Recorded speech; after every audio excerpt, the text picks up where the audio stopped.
pas trop. Parce que ce soir, c'est vrai, on va parler aussi du PSG.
Victime qui est en hypothermie car ça pourrait remonter le sang vers le cerveau et créer un AVC, un arrêt cardiaque.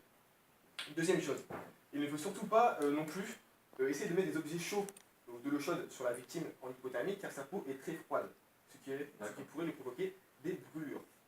Maintenant, on va se passer à ce qu'il faut faire en 5 étapes. Première chose, quand vous arrivez sur une victime qui est en hypothermie, appelez les secours, donc 18 pompiers, 15 SAMU. Deuxième chose, vous pouvez isoler un maximum la victime du sol. Donc avec vos vêtements, si vous voulez, si vous avez des vêtements de marque, évitez.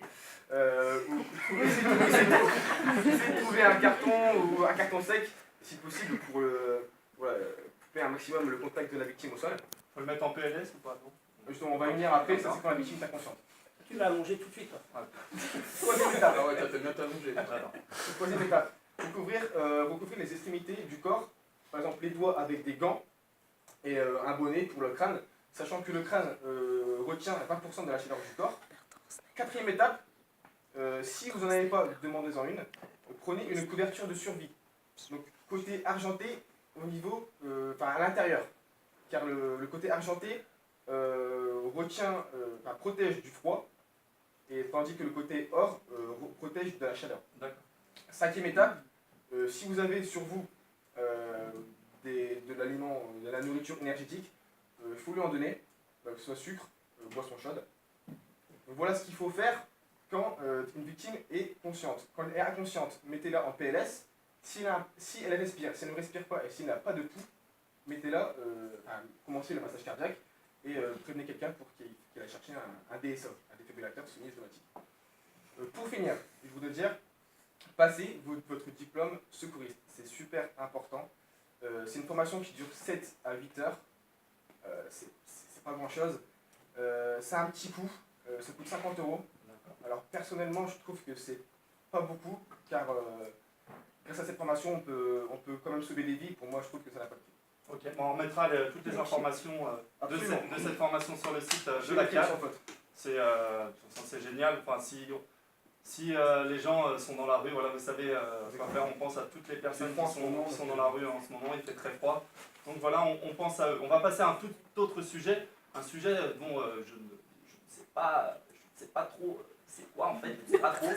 On va parler de Mona Lisa, mais de Mona Lisa du tiers-monde avec Malik. Alors qui est ce Mona Lisa du tiers-monde? Je ne sais pas qui c'est, moi. Explique-moi. Explique-moi tout. Hein. Bien sûr que je vais vous parler ce soir d'une fille afghane qui est devenue très connue grâce à sa photo prise par un journaliste américain, par Mark Curry. Et que cette jeune femme, qu'elle s'appelle Bula, je vais vous montrer sa photo qui a fait la couverture de première audition en 1985. Par la suite, le journaliste a coupé le lien avec cette personne jusqu'en 2002.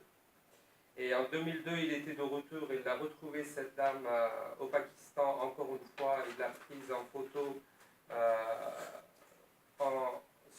avec le voile. Et cette photo a fait beaucoup parler les journalistes. Et par la suite, il a été... Elle avait vieilli sur la photo, non? Elle est bien sûr entre 1985 et 1990. La deuxième photo, elle était prise lorsqu'elle avait. Il a réussi à la reconnaître. Il avait gardé ses contacts. Non, il n'avait pas gardé. Il était miraculeusement allé à l'endroit où il avait pris en photo. En fait, voilà. C'est le destin. C'est le Mektoub. Voilà. Et donc en 2016, il est retourné en Afghanistan. Il a été accueilli par le président de la République afghane.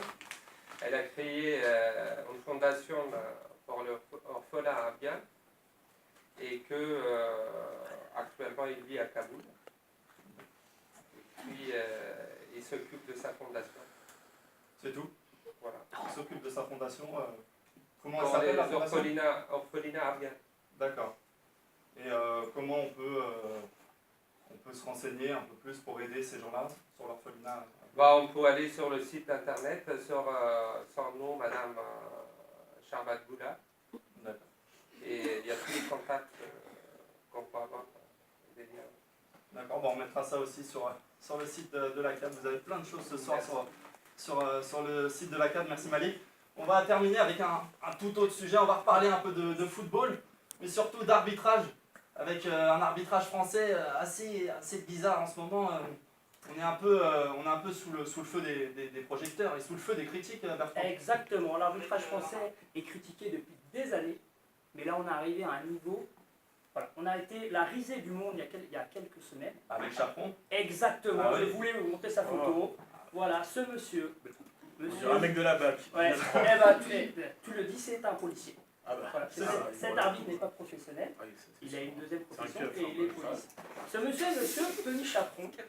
Et le 14 janvier dernier, il s'est passé une scène surréaliste qui a fait le tour du monde. Et on est passé pour la risée du monde au niveau de l'arbitrage français.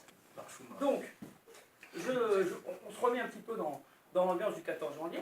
On est lors du match Nantes-Paris Saint-Germain. À la 90e minute de jeu, le défenseur Diego Carlos percute involontairement l'arbitre de ce match, monsieur Tony Chaperon. Et monsieur Tony Chaperon chute, tombe. Là, on se dit, bon, monsieur Tony Chaperon, il va se relever et puis il va continuer sa course. Il va faire son boulot. Pas du tout. Monsieur Tony Chaperon va faire une scène lunaire. La première dans l'histoire du football mondial, il a fait ceci. Il a taclé le joueur, il a donné un coup de pied à Diego Carlos. C'est beau. Ah, C'est une belle preuve de football. Ah oui, voilà, on voit qu'il était encore dans son Ah, il est boulot. entraîné là. Mais là, il est encore policier. Là. Jean-Claude Van Damme sort de ce corps. Hein. C'est trompé. Mais là, ce n'est pas terminé. C'est-à-dire qu'après ça, M. Tony Chapron s'est relevé et a asséné un carton rouge au défenseur nantais, qui n'y était pour rien, absolument rien. Alors, cette scène a fait le tour du monde. Cette scène nous a ridiculisés. Voilà, au niveau de l'arbitrage français. Donc, le jour d'après, M. Chapron s'est excusé. Le joueur a été blanchi. Il n'a pas été suspendu par la commission de discipline. Et M. Tony Chapron a été suspendu à titre conservatoire jusqu'à il y a 15 jours où il est passé au niveau de la commission de discipline. Et il a été enfin suspendu, M. Chapron. Ah putain, Après, il est grand. après 14 ans d'arbitrage au plus haut niveau en Ligue 1, c'est la première fois qu'il est enfin suspendu. Ah ouais, la Alors justice, ça pourquoi? prend Oui, mais je suis énervé. C'est plus un coup de gueule, parce que j'accuse. J'accuse, comme disait Émile Zola, j'accuse la Fédération française de football et j'accuse la direction technique de l'arbitrage et le président, M. Garibian, parce qu'il n'en était pas à sa première phrase, M. Chapron. Et on revient en 2008, un match de Ligue 1 avec un joueur de Valenciennes. Il lui a tout simplement dit en plein match, ferme ta gueule. Ah oui. Et voilà. En 2009, un an plus tard, il récidive à un joueur de Lorient, il change, passe en Bretagne. Alors là, attention, hein, réalisation, mettez le petit programme moins de 18, parce que là, c'est du haut niveau. Il a dit exactement au joueur lorientais, vous n'avez pas le niveau en Ligue 1, en deuxième mi-temps, on va vous enculer. Voilà, c'est la phrase de l'arbitre, attention. C'est la Ah, vedette. ben c'était la vedette. 2013, il continue. Alors là, il en avait marre de parler. Il fait de la gestuelle. Et là, tout simplement, il fait un doigt d'honneur aux supporters d'Ajaccio. Ah bon. Voilà. Une dernière. Alors, il y en a eu une dernière, et je ne voulais pas en parler, mais finalement, si tu me relances, je vais en parler.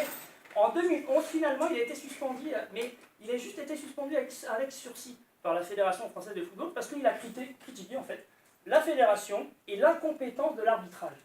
C'est quand même fort. C'est incroyable. C'est le pompon quand même. C'était Alors peut-être là, sa c'est le phrase, pompon. mais c'était sa phrase la plus sensée, et c'est là où il a été suspendu. En tout cas, c'est bien que les grandes instances aient pris des décisions fortes avec cette suspension. Oui, mais pour M. Chapron. il avait été suspendu qu'avec sursis, donc il a continué à arbitrer. Et c'est pour ça que j'en reviens à ma phrase de départ, l'arbitrage français était si mauvais.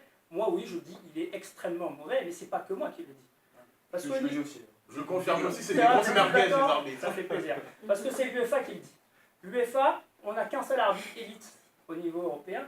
Le seul arbitre qui arbitre en Ligue des Champions, donc les meilleurs, on n'en a qu'un seul. C'est M. Clément Turpin, exactement, Daniel. Ah, mais quel merguez ce mec. Et c'est sur pas le plan. meilleur. Toutes les Donc, mesures qu'il a foutues. Oui, mais nous avons qu'un seul arbitre. En Italie, ils en ont 4. En Espagne, ils en ont 3. En Allemagne, ils en ont 3. On est un peu en retard. Nous n'en avons un seul. Au niveau de l'arbitrage et aussi au niveau de l'émission. C'est vrai. Alors, je terminerai juste, si tu me permets, par une petite phrase, parce que c'est vrai que j'étais extrêmement à charge. C'est extrêmement difficile d'arbitrer. On est tous conscients de ça. Ils ont un dixième de seconde pour prendre une décision. Nous, on a 36 caméras et des yeux ralentis. Donc, on a besoin de nos arbitres. Mais juste, voilà, que la Fédération française de football prenne ses responsabilités et change la politique arbitrale de la Ligue 1. Et je finirai par cette phrase rassembleuse quand même.